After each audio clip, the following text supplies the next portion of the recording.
الله من الشيطان الرجيم. بسم الله الرحمن الرحيم.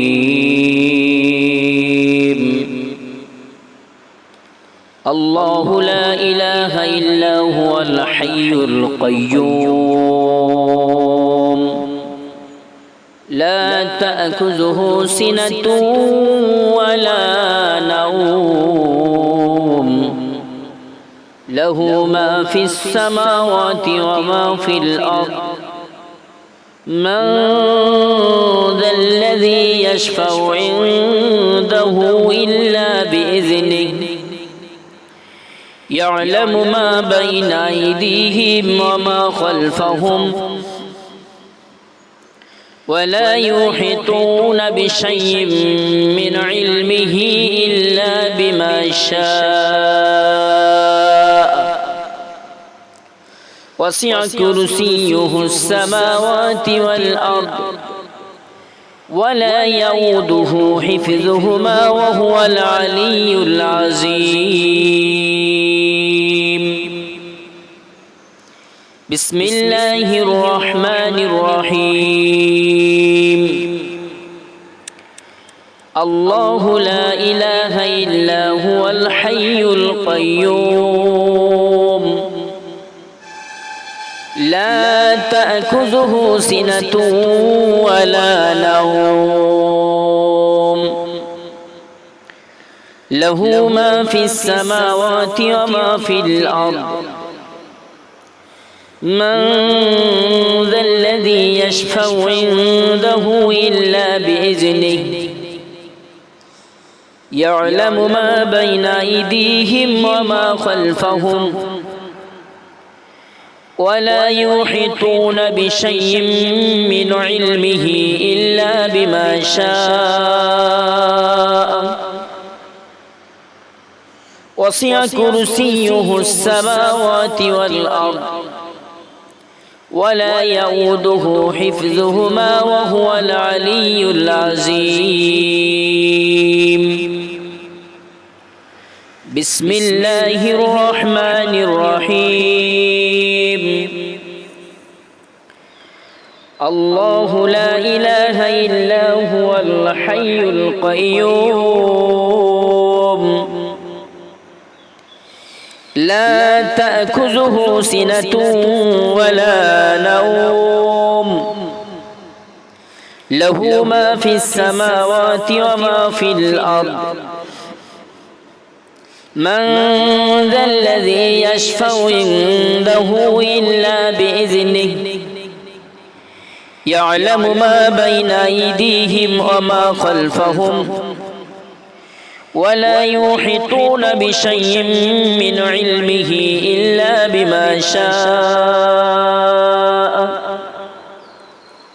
وسع كرسيه السماوات والأرض ولا يؤوده حفظهما وهو العلي العظيم.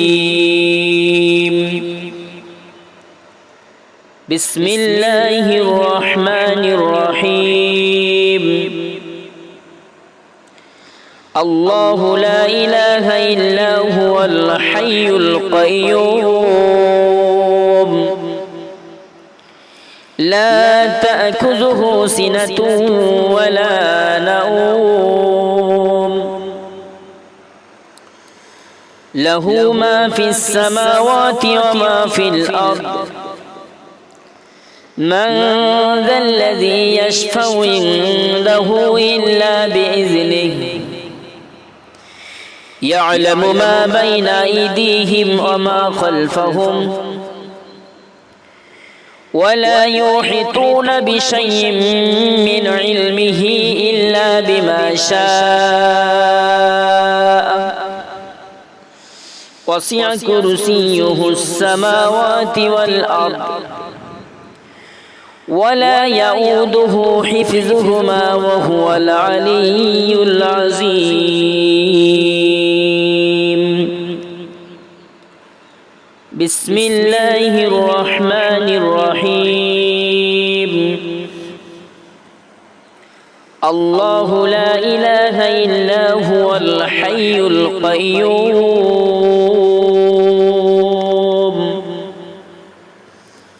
لا تأخذه سنة ولا نوم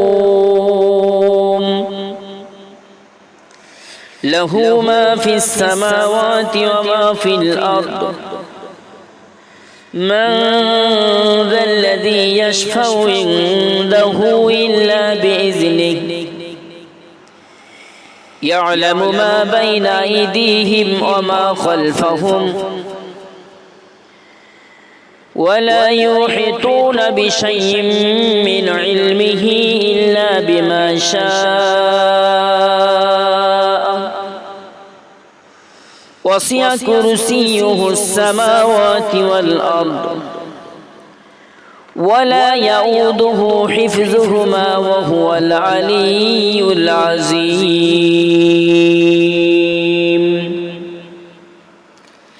بسم الله الرحمن الرحيم الله لا إله إلا هو الحي القيوم لا تأخذه سنة ولا نوم له ما في السماوات وما في الأرض من ذا الذي يشفع عنده إلا بإذنه يعلم ما بين أيديهم وما خلفهم ولا يحيطون بشيء من علمه إلا بما شاء وسع كرسيه السماوات والأرض ولا يؤوده حفظهما وهو العلي العظيم بسم الله الرحمن الرحيم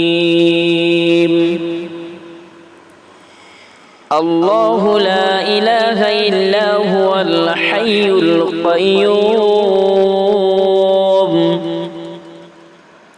لا تأخذه سنة ولا نوم له ما في السماوات وما في الأرض من ذا الذي يشفع عنده إلا بإذنه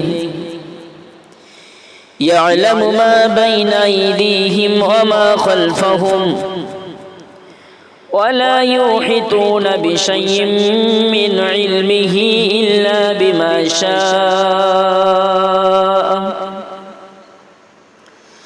وسع كرسيه السماوات والأرض ولا يؤوده حفظهما وهو العلي العظيم بسم الله الرحمن الرحيم الله لا إله إلا هو الحي القيوم لا تأخذه سنة ولا نوم له ما في السماوات وما في الأرض من ذا الذي يشفع عنده إلا بإذنه يعلم ما بين أيديهم وما خلفهم ولا يحيطون بشيء من علمه إلا بما شاء وسع كرسيه السماوات والأرض ولا يؤوده حفظهما وهو العلي العظيم بسم الله الرحمن الرحيم الله لا إله إلا هو الحي القيوم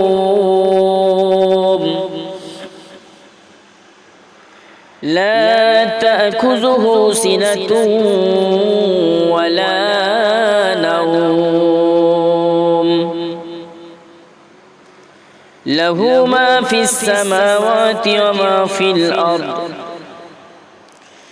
من ذا الذي يشفع عنده إلا بإذنه يعلم ما بين أيديهم وما خلفهم ولا يحيطون بشيء من علمه إلا بما شاء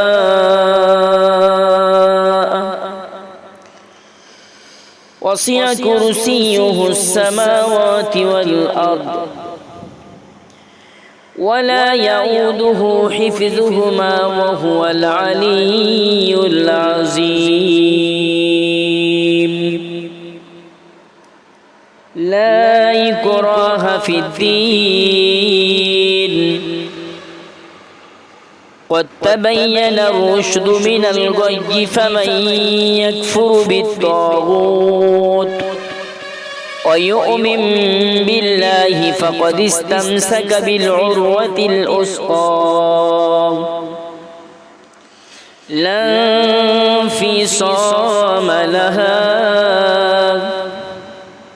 والله سميع عليم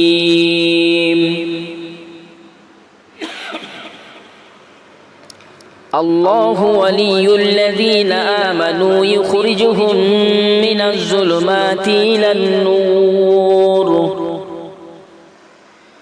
والذين كفروا أولياؤهم الطاغوت يخرجونهم من النور إلى الظلمات أولئك أصحاب النار هم فيها خالدون عن أبي أمامة رضي الله تعالى عنه قال قال رسول الله صلى الله عليه وسلم من قرأ آيات الكرسي في دبر كل صلاة مكتوبة لم يمنعه من دخول الجنة إلا أن يموت رواه النسائي في প্রিয় নবী মুহাম্মদুর রাসূলুল্লাহ সাল্লাল্লাহু আলাইহি ওয়াসাল্লাম তিনি ঘোষণা করেছেন, হাদিসটি বর্ণনা করেছেন হযরতে আবু উমামা রাদিয়াল্লাহু তাআলা আনহু। তিনি বলেন, আল্লাহর নবী মুহাম্মদুর রাসূলুল্লাহ সাল্লাল্লাহু আলাইহি সাল্লাম বলেছেন, যে ব্যক্তি প্রত্যেক ফরজ নামাজের পর আয়াতুল কুরসি তেলাওয়াত করে, আয়াতুল কুরসি সূরা বাকারার 255 নম্বর আয়াত তেলাওয়াত করবে, পড়বে, তার বেহেশতে প্রবেশ করতে শুধু মৃত্যু বাধা হয়ে দাঁড়ায়। মৃত্যু একমাত্র বাধা হয়ে রয়েছে। এক বর্ণনায় আয়াতুল কুরসির সাথে সূরা ইখলাস পড়ার কথা উল্লেখ করা হয়েছে। তাবরানী মাজমায়ে জাওয়ায়েদ আও আমালুল ইয়াউমি ওয়া আল-লাইলা এই গ্রন্থের ভিতরে এই হাদিসটি স্থান পেয়েছে। হাদিসটি আমি সকল সুধী মণ্ডলীদের জন্য আর একটা বার তেলাওয়াত করে শোনাই। আনা আবি উমামা রাদিয়াল্লাহু তাআলা আনহু قال قال رسول الله صلى الله عليه وسلم من قرأ آيات الكرسي في دبر كل صلاة مكتوبة لم يمنعه من دخول الجنة إلا أن يموت ইল্লা ইয়ামুত। নবী আমার বলেছেন, যদি কেউ ফরজ নামাজের পরে আয়াতুল কুরসি তেলাওয়াত করে, তার মরতে দেরি, জান্নাতে যাওয়ার দেরি নাই। অর্থাৎ মৃত্যু একমাত্র তার জান্নাতে যাওয়ার বাধা হয়ে দাঁড়ায় সামনে। সুতরাং হাদিসের ব্যাখ্যা অনুযায়ী বোঝা গেল, যে ব্যক্তি 5 ওয়াক্ত ফরজ নামাজের পর আয়াতুল কুরসি তেলাওয়াত করবে আর শরীয়তের বিধান অনুযায়ী যদি তার জীবন পরিচালনা করে, আল্লাহর নবীর জবানের কথা কোনোদিন মিথ্যা হয় না, কোনোদিন মিথ্যা হয় না, বরং ওই ব্যক্তির জন্য জান্নাতে যাওয়া মৃত্যু ছাড়া আর কোনো বাধা থাকলো না। আও কামা ক্বালা আলাইহিস সালাম। এজন্য আয়াতুল কুরসি আপনারা তেলাওয়াত করবেন। হাদিস শরীফের ভিতরে এসেছে, হযরতে আবু হুরায়রা বলেন, আমি রমজানে যাকাতের মাল চৌকি দেওয়ার জন্য, পাহারা দেওয়ার জন্য আমাকে নিয়োগ করলেন বিশ্বনবী মুহাম্মদুর রাসূলুল্লাহ সাল্লাল্লাহু আলাইহি ওয়াসাল্লাম। আমাকে নিয়োগ করে বললেন, আবু হুরায়রা, এই যাকাতের মাল দেখভালের দায়িত্ব তোমার উপরে দিলাম, তোমার উপরে চৌকিদার হিসাবে তোমাকে নিয়োগ করলাম। আবু হুরায়রা, তুমি দেখো যাকাতের মাল যেন যে যার মতো না নিয়ে নেয়, এই মাল যেন কোনো রকম বেতনতর না হয়, কোন রকম কেউ যেন বেইনসাফি করে না নেয়, তুমি এটা খেয়াল রেখো। খবরদার, খবরদার, তুমি এটা লক্ষণ সংরক্ষণ যত্ন যতটা করা যায় ততটা ভাবে তুমি রেখে দিও। হযরত আবু হুরায়রার বর্ণনা, তিনি বলেন, আমি বিশ্বনবীর কাছ থেকে যখন এই অনুমতি পেলাম, আমি পাহারার কাজে নিয়োগ হয়ে গেলাম। গভীর রাত্রিতে হঠাৎ করে চোর আসলো। চোর এসে 2 অঞ্জলি ভরে পরিপূর্ণ করে, হাদিসের আরেকটা ব্যাখ্যা এসেছে, চোর তার নিজের চাদর পেতে যা কিছু নেওয়া যায় ভর্তি পূর্ণ করে নিল। হযরত আবু হুরায়রা বলেন, আমি তখন চোরের 2 হাত দিয়ে আটকে ধরলাম আর বললাম, চল বিশ্বনবী, নবীজির কাছে তুই চল, তোর বিচার হবে, সাল্লাল্লাহু আলাইহি সাল্লাম তোর বিচার করবে। চোর বলে, আবু হুরায়রা, আমাকে ছেড়ে দেন, জীবনের প্রথম চুরি করতে এসেছি, আর করব না। তবে আমার বহু কষ্টের ভিতরে না থাকলে আমি চুরি করতে আসতাম না।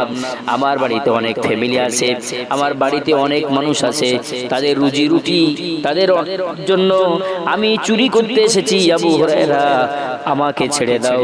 আবু হুরায়রা বলেন, চোরের কথা শুনে আমার অন্তরের ভিতরে দাগ কেটে উঠলো, আমার অন্তরের ভিতরে এমন ভাবে মহব্বত পয়দা হয়ে গেল, আমি চোরকে ছেড়ে দিলাম। পরের দিন সকালে বিশ্বনবী আমাকে ডাক দিয়ে বলেন, আবু হুরায়রা, গতকাল রাত্রিতে সেই চোরের খবরটা কি?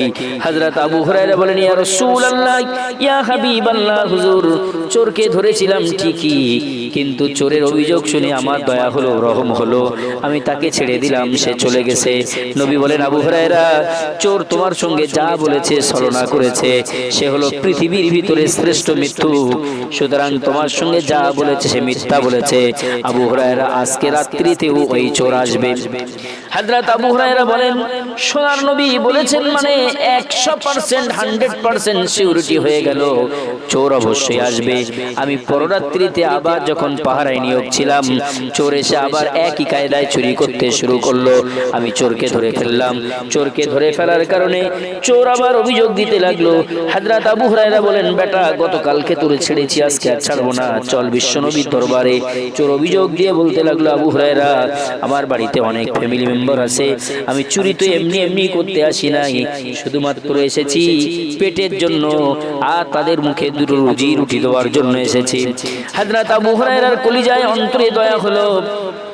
সে রাত্রিতেও তিনি ছেড়ে দিলেন আর বললেন, চল বিশ্বনবীর কাছে তোর বিচার হবে। চোর অনুনয় বিনয় করে বলতে লাগলো, আবু হুরায়রা, তাকেও সে রাত্রিতেও ছেড়ে দিলেন। পরের দিন সকালবেলায় বিশ্বনবী আবার জিজ্ঞাসা করলেন, আবু হুরায়রা, গত রাত্রিতে চোরের খবরটা কি? আবু হুরায়রা বলেন, হুজুর, আজকে রাত্রেও একই ঘটনা, সে এসেছিল আর আমি তাকে ছেড়ে দিয়েছি। নবীজি বললেন, সে তোমার সঙ্গে প্রতারণা করেছে, মিথ্যা কথা বলেছে, আজকে রাত্রিতেও আসবে। ভাইরা আমার, সুধী মণ্ডলীগণ, আপনারা ভালো করে হাদিসটা শুনবেন। আপনাদেরকে উদ্দেশ্য করে শুধু ওইটা শোনানোর জন্য নয়, আয়াতুল কুরসির ফজিলত কত বড় আপনারা সেইটা জানানোর জন্য আমি এই হাদিস তুললাম। এবার বিশ্বনবী বলে দিলেন যাও আজকে রাত্রিতেও আসবে। আবু হুরায়রা বলেন আমি পাহারায় নিয়োগ। চোর এসে আবার সেই রকম কায়দায় চুরি করা শুরু করলো। আমি বললাম চোর আজ 2 রাত্রি ছেড়ে দিয়েছি, পরপর 2 রাত্রি ছেড়েছি, আজকে আর ছাড়বো না। এবার চল বিশ্ব নবী রাসূলুল্লাহর দরবারে তোর বিচার হবে। চোর আবু হুরায়রার অনুনয় বিনয় করে দেখলো কোনো কাজ হলো না। পরপর 2 রাত্রি বলায় কাজ হলো, কিন্তু আজকে আর কোনো কাজ হচ্ছে না। চোর বাধ্য হয়ে বলছে আবু হুরায়রা আমি তোমাকে এমন একটা শিক্ষা দেব, ওই শিক্ষাটা তুমি জানতে না। ও আবু হুরায়রা তবুও তুমি আমাকে বিশ্ব নবী রাসূলুল্লাহ সাল্লাল্লাহু আলাইহি সাল্লামের কাছে নিয়ে যাবে না?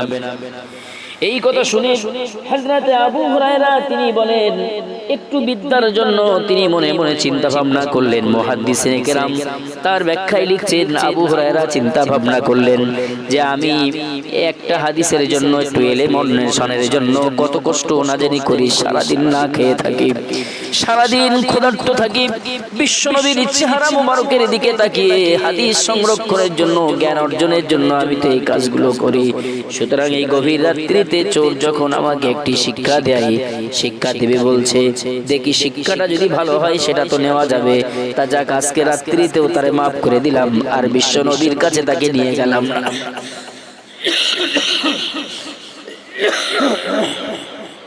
চোর এবার আবু হুরায়রাকে শিক্ষা দিলেন, আবু হুরায়রা আমি তোমাকে এমন একটা শিক্ষা দেব যেটা তুমি জানতে না। আমি আজকে তোমাকে এই শিক্ষাটাই দেই, রাতের বেলায় যখন ঘুমাতে যাবে বিছানায় যাওয়ার আগে তুমি আয়াতুল কুরসি পাঠ করবে, সূরা বাকারার 255 নম্বর আয়াতটা পাঠ করবে। শয়তান তোমার কাছেও ঘেঁষতে পারবে না। বিছানায় যাওয়ার পরে তুমি আয়াতুল কুরসি পাঠ করবে। একটু জোরে বলা যাবে সুবহানাল্লাহ। সুতরাং এইভাবে আয়াতুল কুরসির আমল। আর শয়তান বলে শুনে রাখো আবু হুরায়রা যদি তুমি এই আমল করতে পারো তাহলে মহান রবের পক্ষ থেকে তোমার জন্য রহমতের একজন ফেরেশতা বডিগার্ড হয়ে যাবে। সুবহানাল্লাহ সুবহানাল্লাহ। পরের দিন সকালবেলায় বিশ্বনবী সাল্লাল্লাহু আলাইহি সাল্লাম আবু হুরায়রাকে জিজ্ঞাসা করলেন চোরের খবর কি? আবু হুরায়রা বলেন হুজুর সে আমাকে একটি জ্ঞান শিক্ষা দিয়েছে, তার জন্য আমি তাকে ছেড়ে দিয়েছি। নবীজি বলেন আবু হুরায়রা পৃথিবী বিখ্যাত সম্রাট মিথ্যুক সে ছিল, কিন্তু তোমাকে যে শিক্ষাটা দিয়েছে ওটা 100% সত্য কথা তোমাকে শিখিয়েছে। একটু জোরে বলুন সুবহানাল্লাহ। সুতরাং বোঝা গেল আয়াতুল কুরসি তেলাওয়াত। আমি তাফসীরের কোন একটি অংশে আমি ফজিলতের ভিতরে দেখছিলাম, ব্যাখ্যার ভিতরে এসেছে আয়াতুল কুরসি যদি কোনো ব্যক্তি সকালে পাঠ করে আর সন্ধ্যায় পাঠ করে তাহলে আয়াতুল কুরসির বদৌলতে মহান আল্লাহ 70,000 ফারিস্তা তার জন্য বডিগার্ড হিসেবে নিয়োগ করে দেন। সুবহানাল্লাহ। এখন 70,000 দেখ আর একটা দেখ ওটা বড় কথা নয়। আয়াতুল কুরসির আমল সম্পর্কে যেটা এসেছে, যেটা করলে পরে দুনিয়াবি জিন্দেগির যত দুশ্মনী আছে, মানুষের অনিষ্টতা আছে, সমস্ত অনিষ্টতা থেকে আল্লাহ রাব্বুল আলামিন হেফাজত করবেন আশা রাখি। আল্লাহ আমাদের সকলকে এই ছোট্ট আমলের মাধ্যমে আল্লাহর দয়ার জান্নাত উন্মোচন করে নেওয়ার সুযোগ দেন, বলেন আমিন। আসসালামু আলাইকুম ওয়া রাহমাতুল্লাহি ওয়া বারাকাতুহু।